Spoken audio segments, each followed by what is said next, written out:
नमस्कार। पॉलिटिक्स में आप सबों का स्वागत है। और आज हम पॉलिटिक्स में नीतीश कुमार के उस पॉलिटिक्स की चर्चा करने जा रहे हैं जिस पॉलिटिक्स के सहारे नीतीश बिहार जैसे राज्यों में 20 वर्षों से किला ठोक कर राज कर रहे हैं।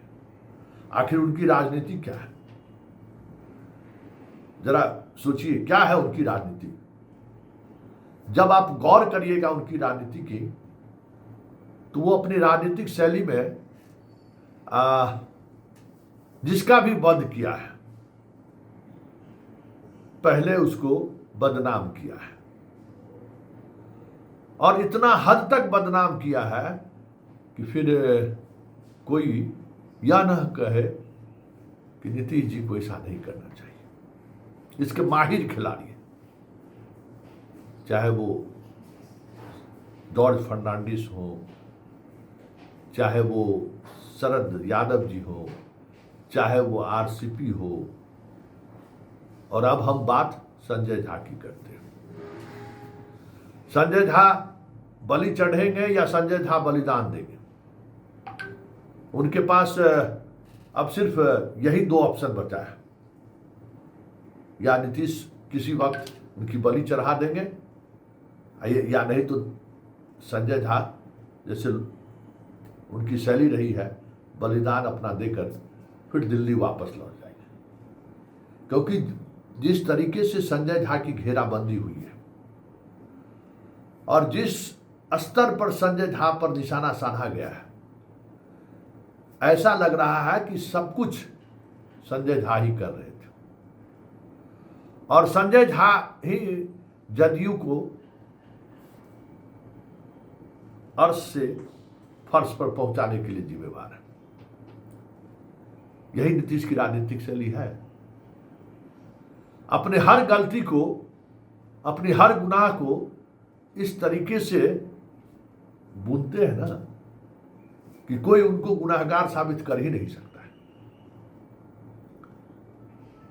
ऐसे व्यक्ति को गुनाहगार साबित हो जाता है जिसकी कोई गुनाह ही नहीं रहती।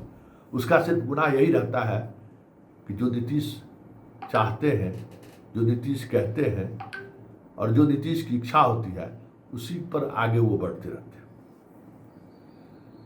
चाहे वो जॉर्ज हो, शरद यादव हो, चाहे आरसीपी हो, चाहे ललन सिंह हो। जॉर्ज के समय में भी कुछ न कुछ चीजें ऐसी चलती थी।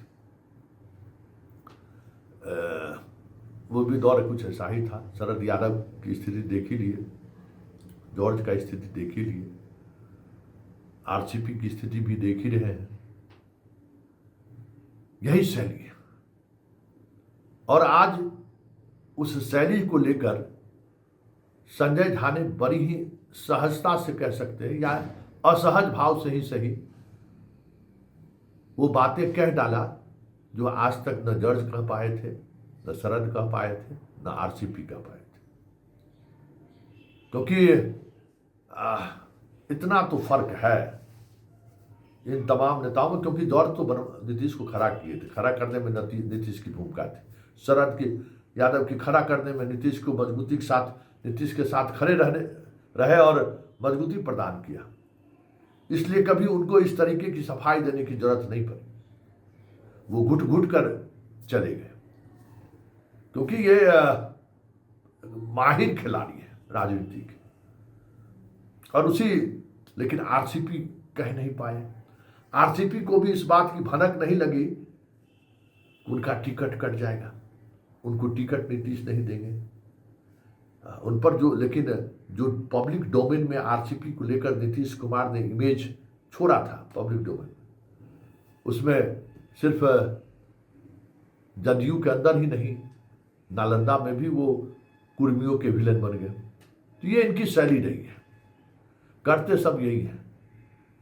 जब आरजेडी के साथ जाते हैं तो इशारा करते हैं संजय झा, हरवंश जी, बाकी लोगों का, कि यही लोग तो हमको उधर लेके गए थे, हम कहाँ जा रहे थे, अब इन्हीं लोगों के चक्कर में पड़ गए, चले गए, अब नहीं, अब कभी नहीं।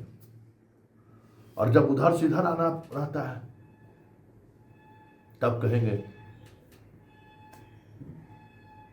भाई संजय झा कहे इसलिए चले आए, इसलिए यही यही सब उसके पैरवी लेके आए थे, और उन्हीं लोगों के कहने पर तो हम आ गए। अब लीजिए, मतलब हम कुछ नहीं करते हैं, जो कुछ भी करता है लोग यही लोग करता है। हमको क्या मतलब है पार्टी कौन चला रहा नहीं कौन रहा है, हम तो मुख्यमंत्री है, हमको पता है सब कुछ। यही नीतीश की शैली है, और आज पहली बार नीतीश कुमार के उस शैली को लेकर किसी उस नेता ने अपनी बात रखी है, और अपने तरीके से वो बात रखी है जिसमें उन्होंने नीतीश को ही आईना दिखा दिया है। सच कहिए तो आप मुझे विलन मत बनाइए, जो कुछ भी हुआ है, जो कुछ भी हो रहा है, जिम्मेवारी आपकी है। मनीष वर्मा ने लॉबिंग की, अरे बाप, सब सीट संजय झा और ललन सिंह जाके अमित शाह को दे आया। फिर नीतीश आए रंग में, मनीष वर्मा और जो उनके साथ जो रवि जी हैं, कई और पदाधिकारी नेता, हरिद्वार जी, सब लोग कहे कि क्या हो गया, देखिए सब बेच के आ गया सीट, ये दिल्ली वाला दे दिया, दगा दिल्ली वाला। और उसके बाद नीतीश खुद कमान संभाले, और देखिए किस तरीके से बदलाव हो गया। दिख तो यही रहा है, मतलब समझ लीजिए अभी बहुत खेला बाकी है। एक एक करके जो है सो किसको साधना है उसकी पूरी तैयारी है। इसलिए आज भले ही संजय जदयू के कार्यकर्ताओं के बीच विलन हो, सच्चाई यही है कि इस पूरे खेल का किरदार वही है जो मदारी की तरह खेल खेल रहा है। जरा सुनिए संजय झा ने क्या कहा है, क्योंकि संजय झा के कि अब ये भी जिम्मेवारी है कि सिर्फ अपना पोजीशन को ही नहीं वो स्ट्रॉन्ग करेंगे। अब आरजेडी की तरफ जाने को लेकर जो माहौल बनाने की कोशिश हो रही है, देखिए इस खेल में कोई दूसरा शामिल नहीं है। संजय झा भी समझ रहे हैं और हम लोग भी समझ रहे हैं। जब भी कभी नीतीश या जब भी कभी लालू संकट में होते हैं ना, तो दोनों एक दूसरे को सहारा देते हैं। ये बिहार की सियासत का सच है। और ये अलग बात है कि इस सच को जिसने अंगीकार कर दिया, जिसने स्वीकार कर दिया, वो अजात शत्रु आज भी नीतीश कुमार के यहाँ बना हुआ है। और जो स्वीकार नहीं किया वो बाहर के रास्ते देखे गए, जो भूल भुलैया में रह गए वो फंस गए।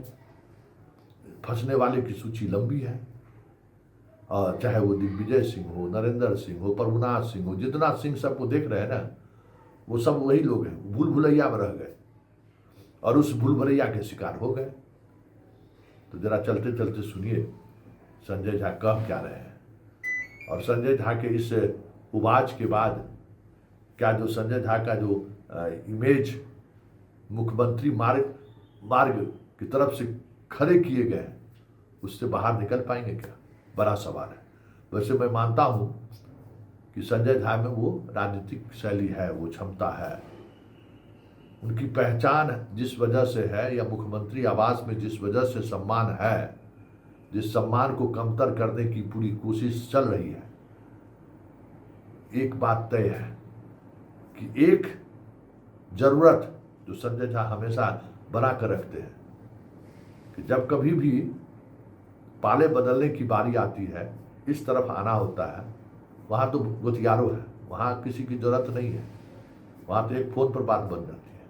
लेकिन दूसरे तरफ जब आने की बात होती है तो इनके पास संजय झा से बड़ा विश्वसनीय चेहरा या संजय झा के अलावा इनके पास कोई दूसरा रास्ता भी नहीं है। यही संजय झा की प्रासंगिकता है, और यही प्रासंगिकता संजय झा को कई बार वो वनवास में गए और वहाँ से उसी तरीके से उनकी वापसी भी हुई।